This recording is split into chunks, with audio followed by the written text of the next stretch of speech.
فرشتے جب اللہ کے حضور میں پہنچتے ہیں تو اللہ تبارک و تعالیٰ ان سے پوچھتا ہے کہ تم نے میرے بندوں کو کس حال میں چھوڑا ہے؟ تو فرشتے کیا جواب دیتے ہیں؟ آئیے روایت دیکھتے ہیں۔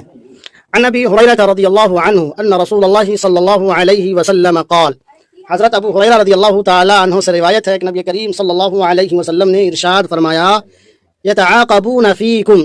کہ تمہارے درمیان فرشتوں کی ڈیوٹیاں بدلتی رہتی ہیں، ملائکتم باللیل، ملائکتم باللیل، کچھ کی ڈیوٹی رات کی ہے، وملائکتم بالنہار، اور کچھ کی ڈیوٹی دن کی ہے، وَيَجْتَمِعُونَ فِي صَلَاةِ الْفَجْرِ وَصَلَاةِ الْعَصْرِ، وہ سب کے سب فجر اور عصر کے وقت جمع ہوتے ہیں، اکٹھا ہوتے ہیں، ثُمَّ يَعْرُجُ الَّذِينَ بَاتُوا فِيكُمْ،